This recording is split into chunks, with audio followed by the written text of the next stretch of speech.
პროფესიით რედაქტორი ორი შვილის დედაა. ნინო გოგოლაძის უფროსი შვილი სტუდენტია, მისი უმცროსი შვილი კი საჯარო სკოლაში, მე-7 კლასში სწავლობს. Საკენი დღეს. სპორტიც გქონდათ? წინააღმდეგობაზე მეტად ახალ მოსალოდნელ განათლების რამდენიმე ფურცლიან რეფორმასთან, როგორც მშობელს, უფრო მეტი კითხვა აქვს, ვიდრე პრეტენზია. ცხადია აინტერესებს, რა ელით მის შვილებს მომავალში განათლების სისტემაში, რადიკალური ცვლილებების შემთხვევაში. თუ საპირწონეთ უნდა იყოს ის, რომ თქვათ ახალგაზრდას შეეზღუდოს უცხოეთში სწავლის გაგრძელება, ვფიქრობ, რომ მაშინ დააზიანებს 11 წლიან სწავლებაზე გადასვლა, დაბრუნება ისევ. თან მოსწავლე მარტო გაუშვა ეს როგორ არის? სასურველი ზოგადად არ არის, რომ პირველივე კურსიდან უცხოეთში განაგრძოს სწავლა მოსწავლემ. ალტერნატივა არის ის, რომ საზღვარგარეთ წავა მოსწავლე, იქ დაამთავროს მე-12 კლასს და თუ აქვს სურვილი განაგრძობს პირველი კურსიდან სწავლას საზღვარგარეთ.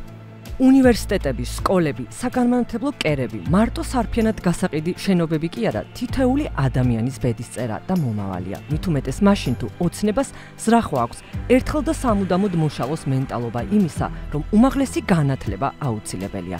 რა საფრთხე მოაქვს საგანმანათლებლო ცხოვრებაში, თითოეული მოსწავლის, სტუდენტისთვის, მათ შორის პროფესორებისთვის, კობახიძის ჩაფიქრებულ რეფორმას, რომელმაც თვითონ დასავლეთში ისწავლა, ემიგრაციაში არ დარჩა და ახლა აღმოაჩინა, რომ თურმე დასავლეთის განათლების სისტემა მანკიერი ყოფილა.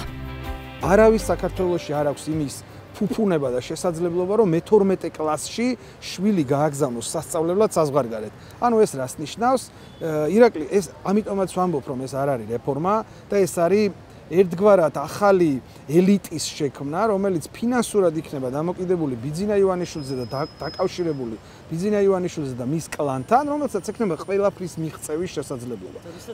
ვისაც არა ის დარჩება ნახევრად განათლებით. უდიდესი ნაწილი თაობებისა აღმოჩნდება საუნივერსიტეტო განათლების მიღმა. რატო? იმიტომ რომ მათ არ ექნებათ იმის ფინანსები, რომ კერძო უნივერსიტეტში ისწავლონ და სახელმწიფო უნივერსიტეტში ადგილები იქნება კვოტირებული. და მაინც, რას გვიმზადებენ ამ ეროვნული განათლების რეფორმით, მაშინ, როცა საქართველო წლებია, ბოლონიის პროცესშია და ევროპულ განათლებასთან თავსებადია.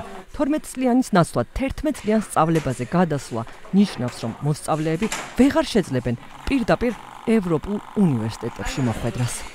ეს სწორედ გამოიწვევს ნიჭიერი ახალგაზრდების სრულად წასვლას ამ ქვეყნიდან. არა, რატო? იმიტომ რომ გაუქმდება გაცვლითი პროგრამები. ეს რეფორმა პირდაპირ ამბობს, რომ საქართველო აღარ უნდა განვითარდეს, რომ ჩვენ უნდა ვიყოთ პროვინცია, რომელშიც აბსოლუტურად აღარ არის საჭირო განათლებული და პროგრესზე ორიენტირებული ახალგაზრდობა. განათლების ეს რეფორმა პირდაპირ მიუთითებს იმაზე, როგორ უნდათ ადრე და მალე შეგვიყვანონ რუსეთში. საქართველოს უმაღლეს სასწავლებლებში უცხოელი სტუდენტების სწავლების აკრძალვა ამ რეფორმის კიდევ ერთი განსაკუთრებით შემაშფოთებელი მიმართულებაა. ამდენი წელია ჩვენ გვთხოვენ ინტერნაციონალიზაციას. ინტერნაციონალიზაცია, რომ უნდა გამოაქვეყნოს სტატიები მაღალი იმპაქტ ფაქტორის მქონე ჟურნალში, რომ უნდა გააკეთო ისეთი პროგრამები, რომელიც მოიზიდავს უცხოელ სტუდენტებს. ძალაუნებურად ეს აზრი მოდის თავში. რომ ეს არის მიზანი, რომ ჩვენ მოვწყდეთ ამ ევროპულ საგანმანათლებლო სივრცეს. რეფორმის გამსაზღვრელ კომისიაში პროფესორ მასწავლებლებისა და სპეციალისტების ნაცვლად მუშაობს პარტია და დღეს, როცა მასწავლებელთა ნაწილი საარჩევნო უბნებზე ისედაც მაგიდის ქვეშ იმალება, ეს რეფორმა მართლაც ტრაგიკული შეიძლება იყოს. წარმოდგენილი იყო მინისტრთა კაბინეტი, წარმოდგენილი იყო პარლამენტის განათლების კომიტეტის თავმჯდომარე და თბილისის მერი, ხო? ანუ შესაბამისად, ასე იგი მოცემულობა არის ისეთი, რომ განათლების სპეციალისტების გარეშე დაიწერა ეს კონცეფცია. სასაცილოა ისია და ორ რაღაცა შეიძლება ეფუძნებოდეს ზოგადად რეფორმა ან კვლევებს და ან ექსპერტების აზრს და ახლა ისია რომ ვერანაირ კრიტიკას ვერ უძლებს და კალაძე რომ განათლების ექსპერტი არ არის მაგალითად ხო ეს თავისთავად ცხადია თითქმის ამაო იყო მცდელობა მიგვეღო პასუხები კომისიაში შემავალი ქართული ოცნების წევრებისგან კითხვებზე რომელ სისტემასთანაა თავსებადი რეფორმა ან როგორ იმოქმედებს ცვლილებები მაღალ ჩინოსნების შვილებზე რითაა უკეთესი სტუდენტისთვის, რომელიც თბილისში სწავლობს, მაგალითად სწავლა ზესტაფონში, ან ვინ არის კომპეტენტური კომისიის ნუსხიდან და ვის ხედვას ან კვლევას ენდობა ოცნება განათლების სფეროში. ბატონ გივი, გამარჯობათ. გამარჯობათ, ქალბატონ მარიამ, განათლების რეფორმაზე მინდა გითხოთ, თქვენ კომისიაში ხართ. შეიძლება? კომისიის გარდა რა თქმა უნდა იყვნენ განათლების ექსპერტები. ჩართულება თუ არა დისკუსია. რა თქმა უნდა. როგორ იქნება მორგებული მაგალითად ქართული ოცნების მაღალჩინოსნების შვილებზე და კარგავს თუ არა ევროპულ პერსპექტივას ბავშვები? მორგებული იქნება იმაზე მორგებული, რომ საქართველოში მივიღოთ ხარისხიანი განათლება. უცხოელი სტუდენტების სწავლება აიგრძალება ქართულ უნივერსიტეტებში? სახელმწიფო უნივერსიტეტებში იქნება გარკვეული შეზღუდვები დაწესებული. გამარჯობათ. განათლების რეფორმაზე მინდოდა მეკითხა, თქვენ კომისიაში ხართ? ქალბატონ თინათი, შეიძლება გკითხოთ განათლების რეფორმის კომისიაში ბრძანდებით? ბატონ შალვა, განათლების რეფორმაზე მინდა გკითხოთ. თუ შეიძლება, რამდენად მნიშვნელოვანია ევროპული განათლება ბავშვებისთვის?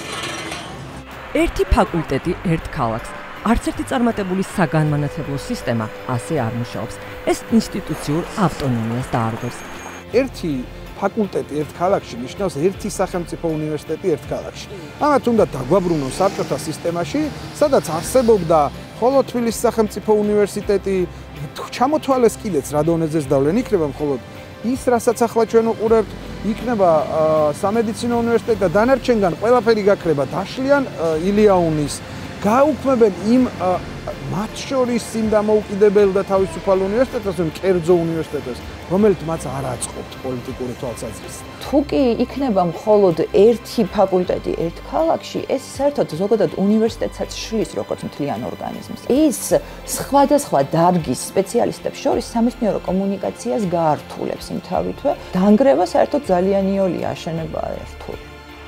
პრემიერმა საერთაშორისო განათლების ცენტრიც დახურა და ასე ძალიან ბევრი სტუდენტი რეფორმის აღსრულებამდეც უკვე დასავლური განათლების პერსპექტივის გარეშე დატოვა.